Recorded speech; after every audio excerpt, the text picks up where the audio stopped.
আপনাকে তিনটি ইসলামিক প্রশ্ন করব। যদি যে কোনো দুইটির উত্তর দিতে পারেন তাহলে আপনার জন্য রয়েছে একটি আকর্ষণীয় পুরস্কার। 1 নম্বর প্রশ্ন, ইসলাম কাকে বলে? 2 নম্বর, ইহসান কাকে বলে? 3 নম্বর, ঈমান কাকে বলে? এই তিনটির প্রশ্নের যে কোনো দুইটির উত্তর যদি আপনি দিতে পারেন তাহলে আপনার জন্য রয়েছে এই আকর্ষণীয় পুরস্কারটি। জি, আমি আপনার তিনটি প্রশ্নেরই উত্তর দিতে পারবো ইনশাআল্লাহ। সহিহ বুখারী শরীফের 50 নম্বর হাদিসে আপনার প্রশ্নের উত্তর রয়েছে। হযরত আবু হুরায়রা রাদিয়াল্লাহু তাআলা আনহু থেকে বর্ণিত, তিনি বলেন, একদা নবী করিম সাল্লাল্লাহু আলাইহি ওয়াসাল্লাম কিছু মানুষের সামনে বসেছিলেন। এমন সময় একজন ব্যক্তি এসে তাকে জিজ্ঞেস করলেন, ঈমান কাকে বলে?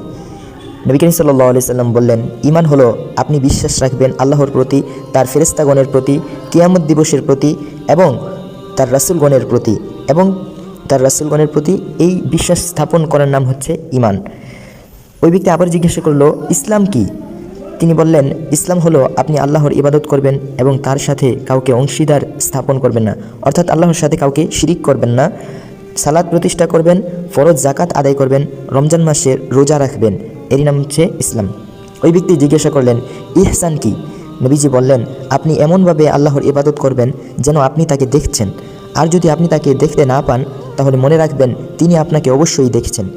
মাশাআল্লাহ, মারহাবা। জি হুজুর, উত্তরগুলো সবগুলোই সঠিক হয়েছে।